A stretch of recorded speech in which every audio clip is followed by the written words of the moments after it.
Assalamualaikum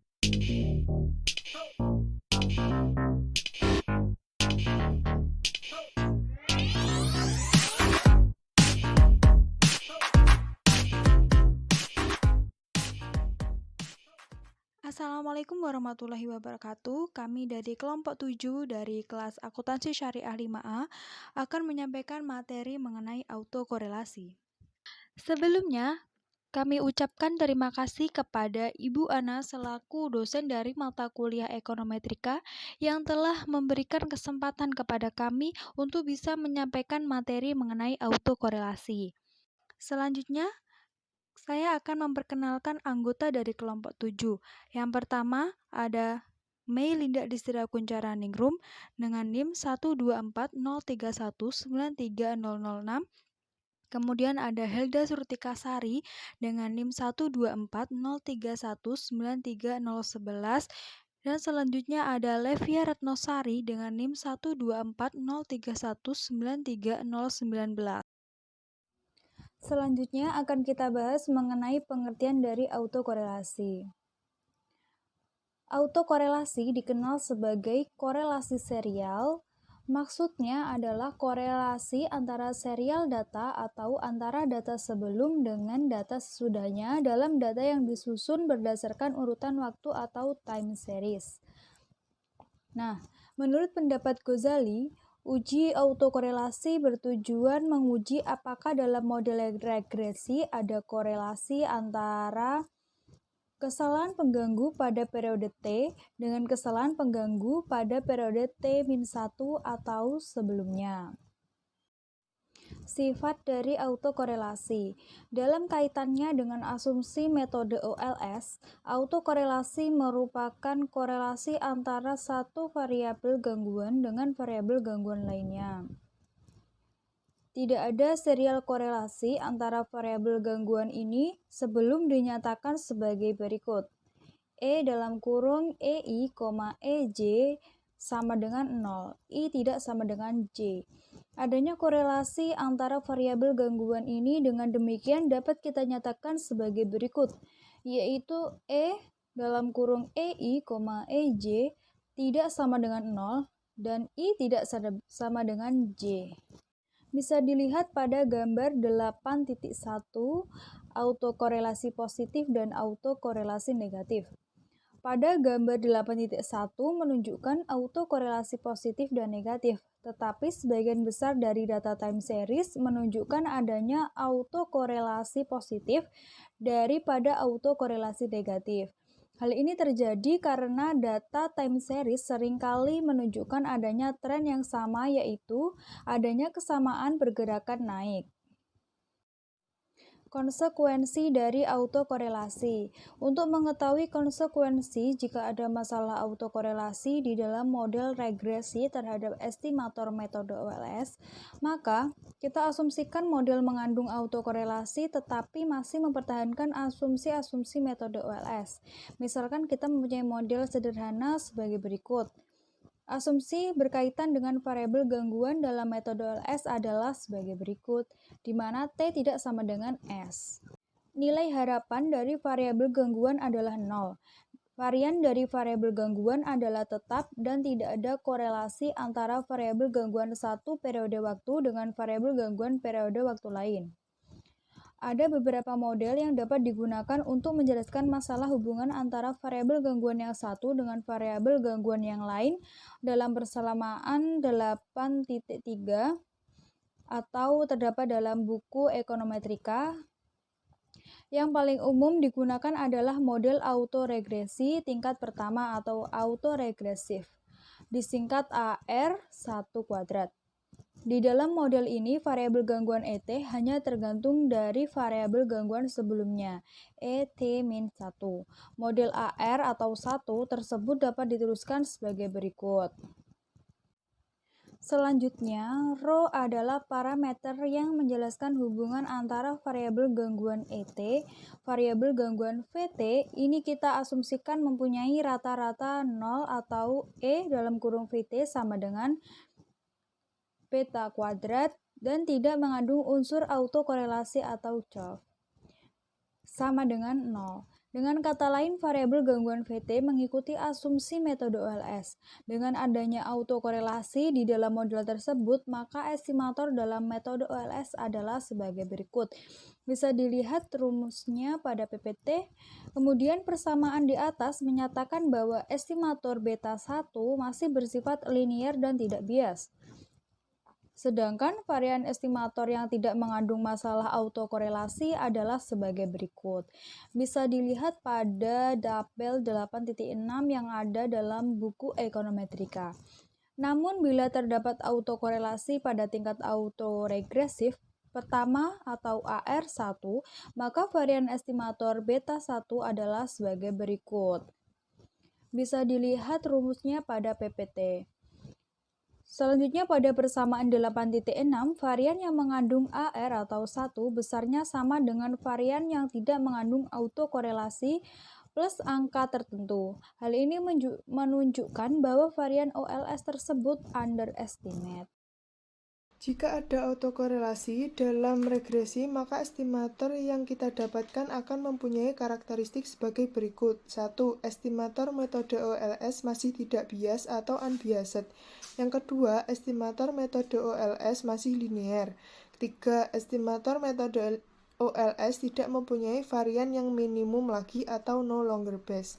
Jadi, dengan adanya autokorelasi, estimator OLS tidak menghasilkan estimator yang BLUE hanya LUE.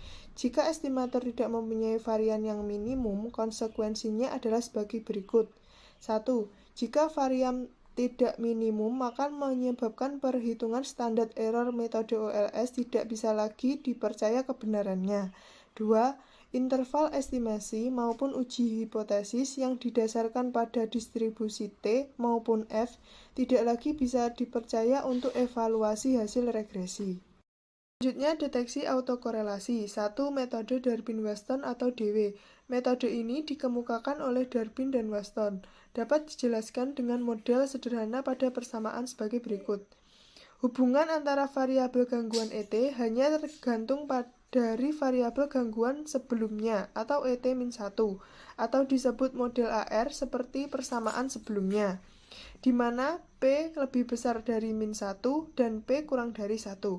Jika P sama dengan 0, maka ET sama dengan VT, sehingga variabel gangguan di dalam persamaan tersebut tidak saling berhubungan atau tidak ada autokorelasi.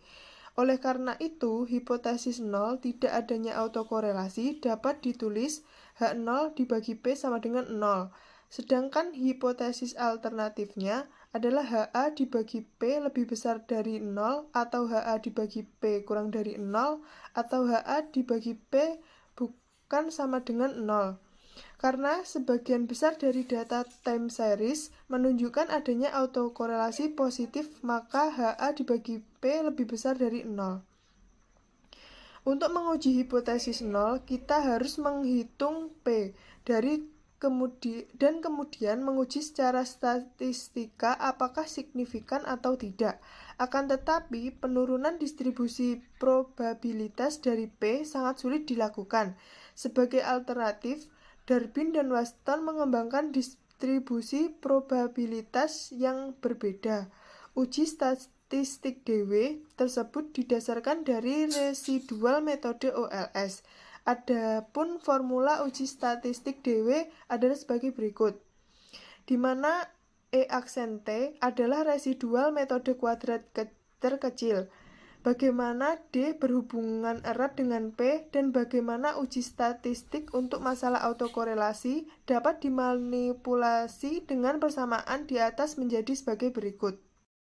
Karena jumlah E aksen T kuadrat dan jumlah E aksen T min 1 kuadrat berbeda hanya satu observasi, maka nilainya hampir sama dan dapat ditulis dengan persamaan sebagai berikut, di mana P sama dengan jumlah E aksen T dikali E aksen T min 1 dibagi jumlah E aksen T kuadrat.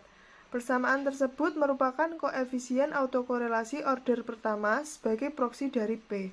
Persamaan ini dapat ditulis kembali menjadi persamaan di bawah.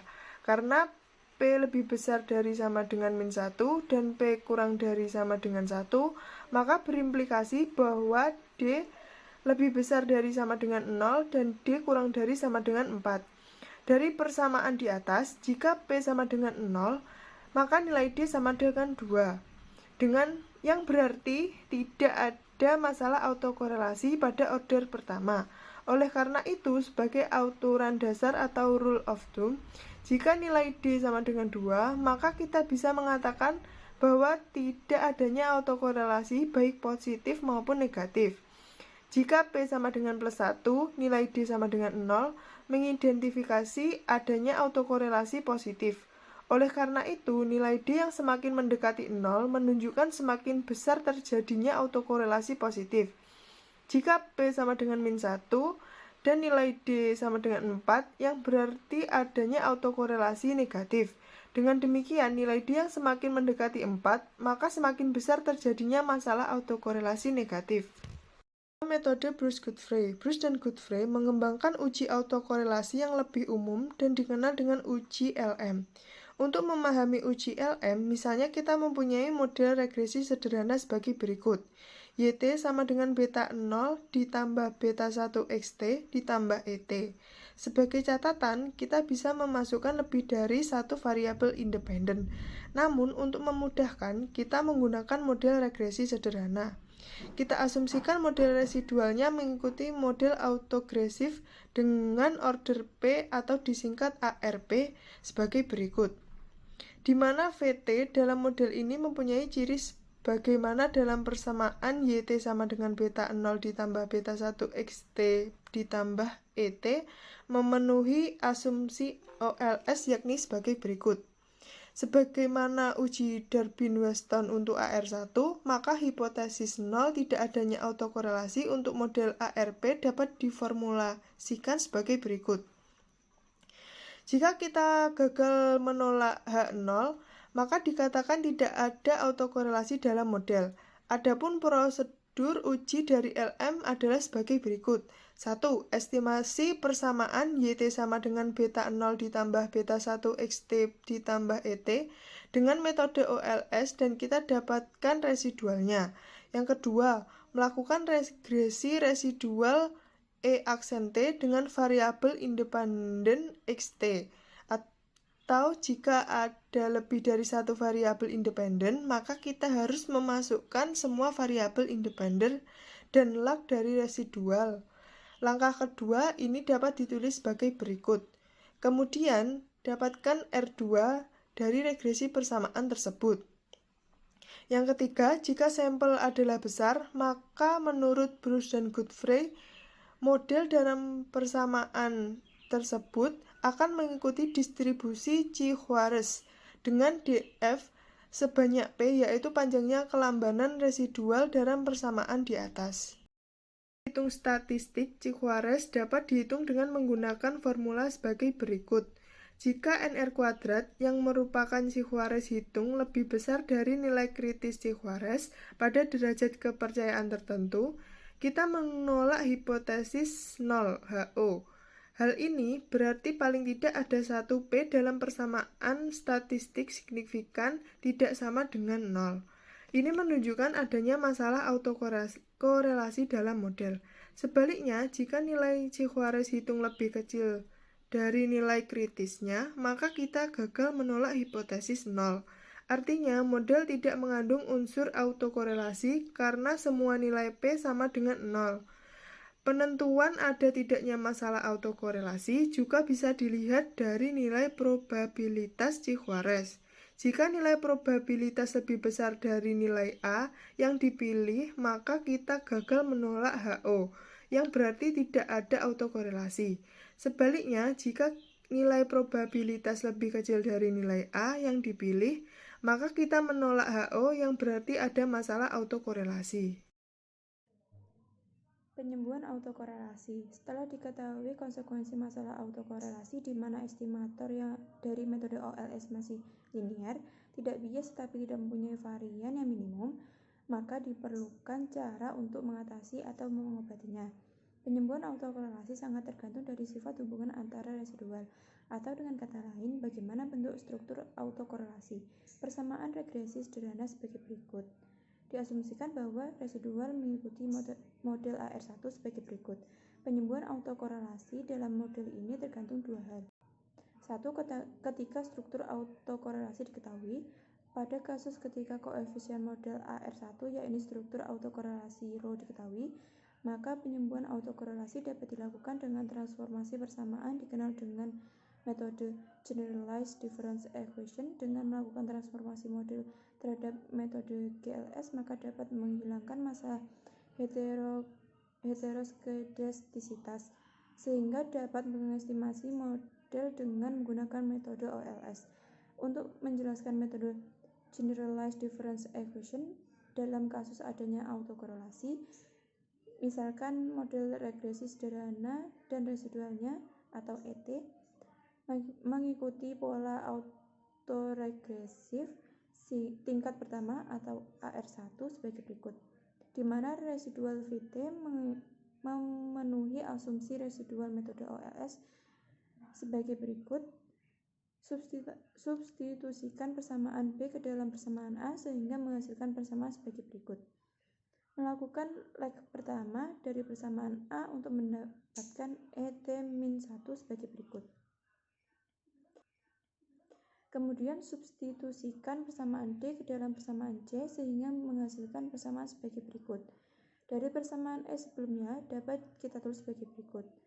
Residual Vt dalam persamaan F sudah terbebas dari masalah autokorelasi sehingga memenuhi asumsi OLS, sehingga dapat menghasilkan metode OLS